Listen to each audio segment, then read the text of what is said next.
Quand j'étais enfant, mes parents m'amenaient parfois chez ma tante pour le week-end.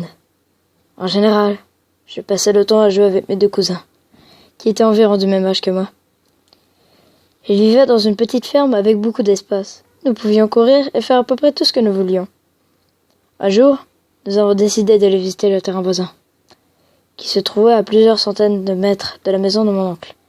Il était abandonné depuis des décennies, mais une vieille maison et plusieurs autres bâtisses étaient encore debout sur la propriété, et ne demandaient qu'à être explorées. Ce fut bien sûr une mine d'or pour 3 jeunes garçons aventureux comme nous. Surtout, après, mes cousins me racontaient des histoires sur cet endroit qu'ils prétendaient hanter.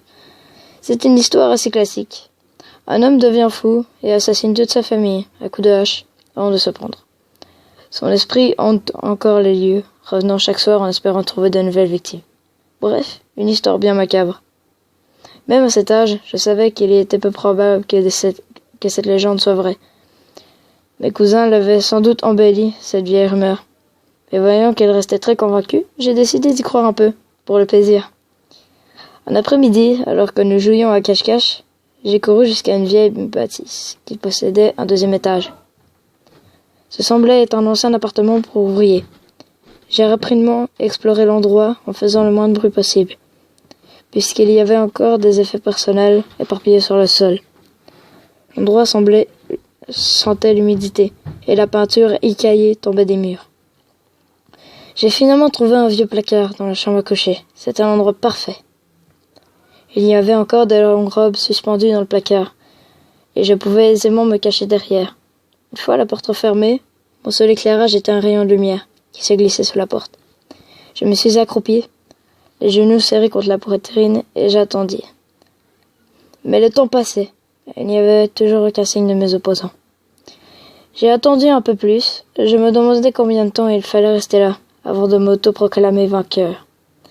Après environ 1 heure, ça commençait à devenir ennuyeux, et je combattais le sommeil. Je me suis réveillé en sursaut. Il faisait nuit noire. Somnolent et confus, j'avais oublié un instant où j'étais, et ce que je faisais. Comme je retrouvais tranquillement mes esprits, j'ai réalisé que j'avais été abandonné ici. J'ai soudainement été envahi d'une grande frayeur. Alors que je tentais de me redresser, j'ai ressenti une crampe très vive au mollet. J'attendais que la douleur passe en me massant la jambe, lorsque j'ai entendu la porte d'une pièce voisine se fermer violemment. J'étais soudainement saisi d'effroi. Était-ce un de mes cousins? Il y eut une brève période de silence, puis des pas au bas de l'escalier. Mais non, pas seulement des pas, mais des bruits sourds et délibérés. Rien qui ne ressemblait à des pas d'enfant. Je retenais mon souffle, en priant pour qu'ils partent loin. Mais ça s'amplifiait. Le bruit remontait les escaliers pour se rendre à l'étage où j'étais caché. Après un moment de silence, la marche a repris. Cette fois, avec un grincement régulier. Comme quelque chose de lourd était traîné sur le plancher. Cet étrange bruit a fait son chemin à travers les pièces de l'étage, déplaçant sur son passage les objets hétéroclites qui étaient sur le plancher. J'avais l'impression qu'une odeur putride était apparue dans l'air. Je suais à grosses gouttes, et des frissons parcouraient mon corps. Mes pires craintes devaient se réaliser. Cette chose entrait maintenant dans la chambre. Je le sentais qui se rapprochait, pour finalement s'arrêter juste en face de la porte du placard. Après une longue et angoissante pause, les pas ont recommencé et quitté la pièce, afin de se rendre dans une pièce voisine et de s'évanouir dans le couloir. J'ai attendu ce qui semblait une éternité. Il n'y avait pas plus de son maintenant. Alors j'ai essayé de trouver assez de courage pour ouvrir la porte et m'enfuir. Mais au moment précis où les muscles de mon corps se redressaient et quittaient le placard, j'ai entendu un respire rauque derrière moi et un souffle chaud contre ma nuque. C'en était assez pour moi. Pris de panique, je me suis précipité à l'extérieur du placard, traversant le corridor à la course avant de dévaler les escaliers d'un trait. En sortant du bâtiment, j'étais complètement désorienté, mais je courais à toutes jambes dans ce qui me semblait être la direction de la ferme. Pendant ma fuite, j'entendais clairement des pas me pourchasser avec une vitesse terrifiante. Mon évasion était maladroite. J'ai trébuché à quelques reprises sur des bosses et des trous qui parsemaient le chemin. Je n'ai pas regardé en arrière, avant d'être certain que je n'entendais plus les pas derrière moi.